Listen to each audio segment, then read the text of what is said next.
Hi viewers, welcome back to my channel. నా ఈ current affairs video మీకు నచ్చినట్లయితే లైక్ చేయండి, షేర్ చేయండి, కామెంట్ చేయండి. చిన్న రిక్వెస్ట్ అండి, ఇప్పటివరకు కనుక మీరు నా ఛానల్ని సబ్స్క్రైబ్ చేసుకోకపోతే ప్లీజ్ సబ్స్క్రైబ్ మై ఛానల్. ఇక వీడియోలోకి వెళ్దాం. సుప్రీంకోర్టు తొలి మహిళా న్యాయమూర్తి జస్టిస్ ఎం ఫాతిమా బీవీ ఎప్పుడు మరణించారు? 2023 నవంబర్ 24న వయో సంబంధిత రుగ్మతలతో బాధపడుతూ హాస్పిటల్లో చికిత్స పొందుతూ మరణించారు. 1989లో సుప్రీంకోర్టు తొలి మహిళా జడ్జిగా నియమితులయ్యారు. న్యాయ వ్యవస్థలో అత్యున్నత స్థానానికి ఎదిగిన వ్యక్తిగా, మహిళలకు స్ఫూర్తిగా, ఆదర్శంగా నిలిచారు. ఆసియాలోనే తొలిసారి ఒక దేశ అత్యున్నత న్యాయస్థానంలో మహిళా న్యాయమూర్తిగా ఎంపికైన వ్యక్తిగా ఘనత సాధించారు. సుప్రీంకోర్టు జడ్జిగా 1992లో పదవీ విరమణ పొందాక జాతీయ మానవ హక్కుల కమిషన్ సభ్యురాలుగా పనిచేశారు. తమిళనాడు గవర్నర్గా కూడా పనిచేశారు. మాజీ ప్రధాని రాజీవ్ గాంధీ హత్య కేసులో శిక్ష అనుభవిస్తున్న 4 ఖైదీలు దాఖలు చేసిన క్షమాభిక్ష పిటిషన్లను తిరస్కరించిన తర్వాత గవర్నర్ పదవికి రాజీనామా చేశారు. తమిళనాడు యూనివర్సిటీ వైస్ ఛాన్సలర్గా కూడా పనిచేశారు. 1927లో కేరళలో జన్మించిన ఫాతిమా పత్తనంతిట్టంలోని కాథలిక్ హై స్కూల్లో చదువుకున్నారు. 1950లో బార్ కౌన్సిల్ పరీక్షల్లో అగ్రస్థానంలో నిలిచి బంగారు పతకం సాధించిన తొలి మహిళగా రికార్డు సాధించారు. అదే ఏడాది న్యాయవాద వృత్తిని ప్రారంభించి 1983లో కేరళ హైకోర్టు న్యాయమూర్తిగా, అదే ఏడాది శాశ్వత జడ్జిగా పదోన్నతి పొందారు. ఈమె అవివాహితురాలు. ఎన్నికల సీజన్లో తరచూ బైండోవర్ అనే పదం వినిపిస్తుంది కదా. బైండోవర్ అంటే అర్థం ఏమిటి?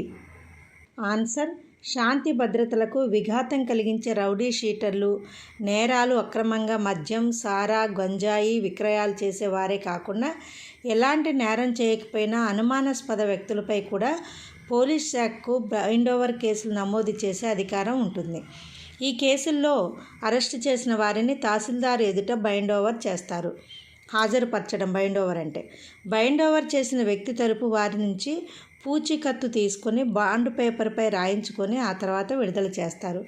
ఒకసారి బైండోవర్ అయిన వ్యక్తి 6 నెలల్లోపు చట్ట వ్యతిరేక చర్యలు, అల్లర్లు, ఘర్షణలకు పాల్పడిన ప్రవర్తనలో మార్పులు రాకపోయినా కేసు నమోదు చేసి ₹1,00,000 వరకు జరిమానా, ఒక్కోసారి జైలు శిక్ష కూడా విధిస్తారు. పోలింగ్ ఏజెంట్ విధులు ఏమిటి? ఆన్సర్: పోలింగ్ కేంద్రంలో ఎన్నికల సిబ్బందితో పాటు అభ్యర్థులు, ఏజెంట్లకు మాత్రమే ప్రవేశం ఉంటుంది. ఏజెంట్ లోపలకు బయటికి వెళ్లాలన్నా ప్రిసైడింగ్ అధికారి అనుమతి తీసుకోవాలి. ఏజెంట్ పోలింగ్ ప్రారంభానికి కనీసం అరగంట ముందుగా కేంద్రానికి చేరుకోవాలి. ఓట్లు వేయడానికి వచ్చిన ఓటర్లను ఏజెంట్ గుర్తించాలి. దొంగ ఓట్లు వేసేవారిని గుర్తించి ప్రిసైడింగ్ అధికారికి ఫిర్యాదు చేయాలి. ఎన్నికలు ముగిసిన తర్వాత బ్యాలెట్ బాక్సులను సీలు వేసి భద్రపరిచే సమయంలో ఎన్నికల సిబ్బందికి సహకరించాలి. అవినీతి నిరోధక నియమావళిని ఉల్లంఘించినందుకు వెస్టిండీస్ మాజీ క్రికెటర్ మార్లో శామ్యూల్పై అంతర్జాతీయ క్రికెట్ కౌన్సిల్ ఎన్నేళ్లు నిషేధం విధించింది? ఆన్సర్: 6 ఏళ్ల నిషేధం విధించింది. 2019లో అబుదాబిలో జరిగిన T10 లీగ్ సందర్భంగా శామ్యూల్స్ గుర్తు తెలియని వ్యక్తుల నుంచి లబ్ధి పొందాడని, ఎన్నిసార్లు అతన్ని విచారించినా వాటికి సంబంధించిన వివరాలు ఇవ్వకపోవడంతో నిషేధం విధిస్తున్నట్లు ఐసీసీ తెలిపింది. పర్యావరణ ఆస్కార్. బ్రిటిష్ యువరాజ్ ప్రిన్స్ విలియం స్థాపించిన ఎర్త్ షాట్ బహుమతిని ఈ ఏడాది ఎవరు గెలుచుకున్నారు? ఎస్ టెక్నాలజీస్ సంస్థ, దీని full form science for society సంస్థ గెలుచుకుంది. భూమి మిత్ర భారత్కి చెందింది. యాక్షన్ యాండీనా దక్షిణాఫ్రికాకు చెందింది. జిఆర్ఎస్టీ హాంకాంగ్కు చెందింది. వైల్డ్ ఎయిర్ మెరైన్ సంస్థ అమెరికాకు చెందిన ఈ సంస్థలు పర్యావరణ ఆస్కార్ అవార్డును గెలుచుకున్నాయి. ఈ బహుమతి పర్యావరణ ఆస్కార్ లేదా ఎకో ఆస్కార్ అని పిలుస్తారు. పర్యావరణ ఆస్కార్ లేదా ఎకో ఆస్కార్ పొందిన సంస్థలకు ఏ విషయాలలో కృషి చేయడం వల్ల ఈ అవార్డు లభించింది? ఆన్సర్: ఎస్ టెక్నాలజీ సంస్థ భారత్లో ఆహార వృధాను అరికట్టడానికి కృషి చేస్తుంది. భూమి మిత్ర సంస్థ ప్రపంచవ్యాప్తంగా సుస్థిర వ్యవసాయ అభివృద్ధికి పాటుపడుతుంది. 3 యాక్షన్ యాండీనా 4 GRST బ్యాటరీ పునర్వినియోగ ప్రాజెక్టు, 5 వైల్డ్ ఎయిర్ మెరైన్ సంస్థ అక్రమ చేపల వేటపై పోరాడుతున్నది. అండర్-23 ప్రపంచ రెజ్లింగ్ ఛాంపియన్షిప్ విజేతగా నిలిచిన తొలి భారత క్రీడాకారిణి ఎవరు?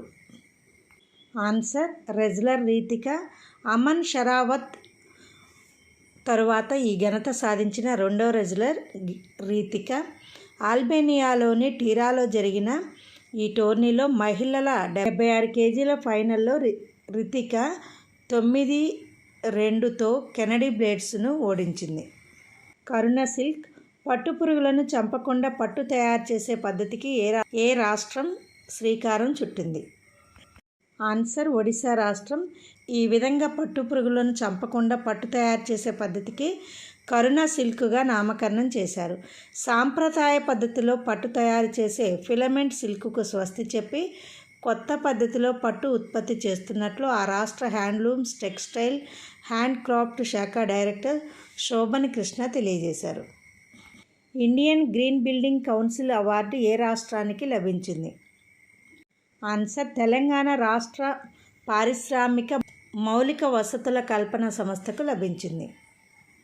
దేశీయ పేమెంట్ అగ్రిగేటర్ పేటీఎం నుంచి ప్రపంచ ప్రసిద్ధ ఇన్వెస్టర్ ఎవరు తప్పుకున్నారు? Answer Warren Buffett. బఫెట్కు చెందిన ఇన్వెస్ట్మెంట్ కంపెనీ బెర్క్షైర్ హథ్వేకు పేటీఎం మాతృ సంస్థ 197 కమ్యూనికేషన్లో ఉన్న వాటాలన్నీ 13,070 కోట్లకు విక్రయించింది. నాగర్ కర్నూలు జిల్లా కొల్లాపూర్ అసెంబ్లీ నియోజకవర్గం నుంచి ఎన్నికల్లో పోటీ చేస్తున్న స్వతంత్ర అభ్యర్థి ఎవరు? ఆన్సర్ బర్రెలక్కగా ప్రసిద్ధి చెందిన శిరీష. ఈమె నామినేషన్ వేసిన రోజు నుండి విపరీతమైన ప్రజాభిమానం చెరగొంటుంది. రాష్ట్రం నుండే కాకుండా వివిధ రాష్ట్రాల నుండి ఈమెకు విపరీతమైన సపోర్టు లభిస్తుంది. నిరుద్యోగుల తరపున మరియు నిరుద్యోగుల జీవితాలు బాగు చేయడానికి నామినేషన్ వేసినట్లు ఈ శిరీష చెబుతున్నది. ఈమె తమ్ముడిపై గుర్తు తెలియని వ్యక్తులు దాడి చేయడంతో భద్రత కావాలని హైకోర్టులో పిటిషన్ దాఖలు చేశారు. దానితో ధర్మాసనం బర్రెలక్కకు భద్రత కల్పించాలని ఆదేశాలు జారీ చేసింది.